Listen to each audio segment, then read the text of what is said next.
सो अभी आप देख सकते हैं ये हमारा ट्रेड अच्छा खासा प्रॉफिट भी चल रहा है। अगर ये नॉर्मल कैलेंडर होता तो आपको यहाँ पे लॉस हो रहा होता। हाय, रोशन अगेन। आज जो स्ट्रेटजी हम सीखने जा रहे हैं, इस स्ट्रेटजी को आप नॉन डायरेक्शनल एंड डायरेक्शनल दोनों व्यू के साथ क्रिएट कर सकते हैं। तो जल्दी से मैं आपको बता दूं कि मैंने ये व्यू कैसे क्रिएट किया है इस एग्जांपल में। तो आप देख सकते हैं यहाँ 1 अक्टूबर को as per the price action and volume profile, ये एक बहुत ही स्ट्रॉन्ग सपोर्ट जोन है एंड हाईएस्ट वॉल्यूम वाले जोन में इस साल 2025 में ये जो लेवल दिख रहा है, ये लेवल हमारा सबसे लास्ट का लेवल है। मतलब कि ये एक स्ट्रॉन्ग सपोर्ट है। इसका मतलब हम ये मान के चल सकते हैं कि प्रोबेबिलिटी है कि मार्केट नीचे नहीं जाएगा। ठीक है, देखो डायरेक्शन किसी को नहीं पता है। मैं ये नहीं बोल रहा हूं कि मार्केट कहां जाएगा, मार्केट ऊपर जाएगा, मैं ये नहीं बोल रहा हूं। मैं ये बोल रहा हूं कि मार्केट नीचे नहीं जाएगा, इसका प्रोबेबिलिटी है। मतलब अगर ये स्ट्रॉन्ग सपोर्ट है तो या तो मार्केट यहां पे साइडवेज हो सकता है या फिर मार्केट यहां से बुलिश हो सकता है। मेरा कॉन्फिडेंस सिर्फ इसमें है कि मार्केट नीचे नहीं आएगा। मार्केट ऊपर जाएगा या नहीं जाएगा, इसमें मेरा कोई कॉन्फिडेंस नहीं है। मार्केट साइडवेज रहेगा या नहीं रहेगा, इसमें मेरा कॉन्फिडेंस नहीं है। बट मार्केट नीचे नहीं आएगा, मेरा कॉन्फिडेंस यहाँ पे है। एंड आपको याद होगा मंथ के बिगनिंग में, अक्टूबर 1 में, ये जो हमारा लेवल था पिछले 6-7 महीने से ये लेवल टूट नहीं रहा था। मार्केट बार बार जब भी मार्केट यहाँ तक 25,200-300 तक जाता था, मार्केट फिर से इस लेवल पे आता था, फिर से यहाँ से मार्केट रिवर्सल लेके ऊपर चला जाता था। ठीक है, आप पास्ट में भी देख लो, यहाँ भी एक बार ऐसे हो चुका है, यहाँ भी एक बार हो चुका है। तो बार बार मार्केट हमेशा इस लेवल पे आता था एंड रिवर्सल लेके ऊपर चला जाता था। So this is the reason कि इस एग्जाम्पल में मैंने अपना व्यू ऐसा क्रिएट किया है कि या तो मार्केट साइडवेज रह सकता है या मार्केट बुलिश हो सकता है। सो दिस इज द ट्रेड। ये नॉन डायरेक्शनल भी है एंड ये डायरेक्शनल भी है, ये बुलिश भी है। अब मैं आपको इसका एक लॉजिक बताता हूं। जब भी आप कैलेंडर का ट्रेड क्रिएट करो तो आपका बाई लेग या तो सेल लेग वाले स्ट्राइक पे ही होना चाहिए या फिर उसके अंदर होना चाहिए। एंड ये दोनों एज इक्वल होना चाहिए। क्यों? क्योंकि मेरा व्यू नॉन डायरेक्शनल भी है ना, मेरा व्यू नॉन डायरेक्शनल भी है, इसलिए मैंने इस दोनों एज को यहां पे इक्वल रखा है। एट द सेम टाइम मेरा ब्लू लाइन भी यहां ऊपर है। ठीक है, हमारा T+0 लाइन भी कंट्रोल में है अगर मार्केट ऊपर गया तो। सेम स्ट्राइक प्राइस पे सेलिंग एंड बाइंग हम क्यों करते हैं? ताकि हम वोलेटिलिटी को हैंडल कर सके। दोनों स्प्रेड के बीच में कोई गैप नहीं होना चाहिए, जैसा कि आयरन कॉन्डोर में होता है। आयरन कॉन्डोर में क्या होता है? अगर ये आयरन कॉन्डोर होता तो आप 25,000 सेल करके 25,300 बाई करते हैं, 25,400 या 500 बाई करते। सेल और बाई के बीच में आप गैप रखते, स्प्रेड के बीच में गैप रखते। बट यहाँ पे मैंने दोनों के बीच में कोई गैप नहीं रखा है। अगर आप सिर्फ कॉल कैलेंडर को देखोगे, तो ये देखो, ठीक है, दोनों सेम। सॉरी, मैं इसको भी 5 कर देता हूं। हाँ, दोनों 5 लॉट है, सेलिंग भी 5 लॉट है, ये भी 25,000 पे है, बाइंग भी 5 लॉट है, ये भी 25,000 पे है। बट ये ट्रेड हमारा बुलिश है। क्यों?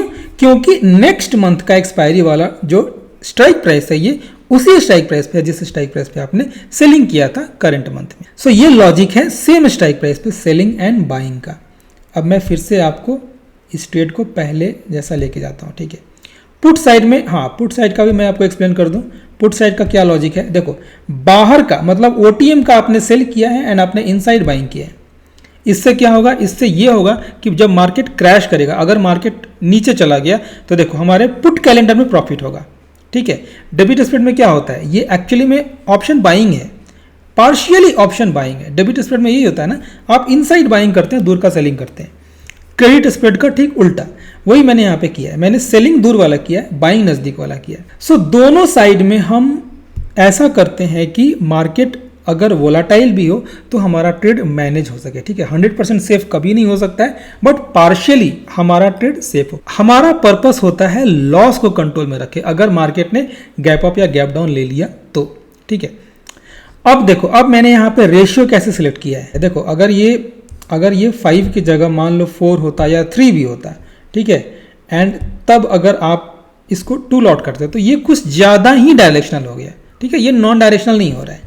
3 की जगह अगर ये 4 होता एंड तब आप इसको 3 करते तो अभी भी देखो, अभी भी ये ब्लू लाइन ऊपर है, बट मैंने यहाँ पे 5 लॉट लिया है। 5 लॉट लिया है क्योंकि हमारा प्रेफरेंस सिर्फ बुल नहीं है, हमारा प्रेफरेंस नॉन डायरेक्शनल भी है। ठीक है। तो आपको कोशिश करना है कि यहाँ भी प्रॉफिट मिले, ऐसा नहीं कि जब मार्केट साइडवेज रह जाए तो आपको प्रॉफिट ही ना हो। छोटा प्रॉफिट हो बड़ा प्रॉफिट हो उससे मतलब नहीं है, छोटा प्रॉफिट भी हो चलेगा, ठीक है, बट हमारा जो व्यू है वो साइडवेज भी है, इसलिए मैं यहाँ पे ज़्यादा से ज़्यादा रखा हूँ। मैंने 6 करके ट्राई ही नहीं किया, एक बार देख लेते हैं 6 करके क्या होता है। देखो अगर आप 6 करके ये वाला 5 करते हैं तो ब्लू लाइन थोड़ा नीचे से जा रहा है, ठीक है, इसलिए 5 करो, 5 करके आप कॉल वाले को 4 करो, ठीक है। देखो हमारे कंट्रोल में क्या है, हमारे कंट्रोल में एंट्री होता है। एक बार आपने ट्रेड में एंट्री ले लिया उसके बाद आप कुछ भी नहीं कर सकते। सो क्यों ना हम अपने एंट्री को परफेक्ट करें।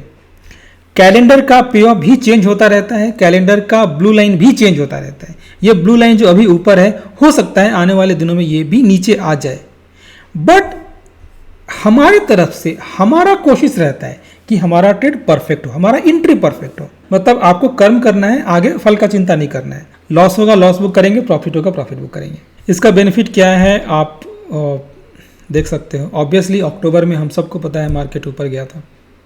एनीवेज ये जस्ट एक एग्जांपल था, मैं आपको ये कॉन्सेप्ट एक्सप्लेन करना चाहता था कि अगर आपका ट्रेड, अगर आपका व्यू साइडवेज हो या डायरेक्शनल हो तो आप इस तरह से अपने रेशियो को सिलेक्ट कर सकते हैं, इस तरह से अपना ट्रेड क्रिएट कर सकते हैं, ठीक है। ये रेशियो चेंज हो सकता है, जैसा मैंने आपको अभी करके दिखाया। बिगनिंग में 6 वाले पे भी फिट नहीं बैठ रहा था तो मैंने 5 पे करके दिखाया। हो सकता है किसी मंथ में आपको ये 6 लॉट्स के साथ करना पड़े, किसी मंथ में ये 4 लॉट्स में ही हो जाए, ठीक है। अभी आप देख सकते हैं 20 अक्टूबर को हमारे ट्रेड का रिजल्ट ये 19,000 का प्रॉफिट है। अगर ये नॉर्मल कैलेंडर होता तो आपको यहाँ पे लॉस हो रहा होता। एंड सेम स्ट्रेटेजी मैंने यहाँ ट्विटर पे भी डाला हुआ है, ठीक है। यहाँ भी आप डिटेल में सब कुछ पढ़ सकते हो। एंड जब आप मेरे प्रोफाइल में आएंगे तो यहाँ आपको थ्रेड्स मिल जाएगा, ठीक है, थ्रेड्स का लिंक मिल जाएगा। इस लिंक पे क्लिक करो, मेरे सारे इंपॉर्टेंट थ्रेड्स आपको यहाँ पे मिल जाएंगे। एंड अगर आपको ये स्ट्रेटजी अच्छी लगी हो तो प्लीज़ लाइक दिस वीडियो। इस वीडियो को लाइक करके अपने दोस्तों के साथ शेयर करें। चैनल को सब्सक्राइब नहीं किया तो सब्सक्राइब भी कर लेना। Thanks for watching.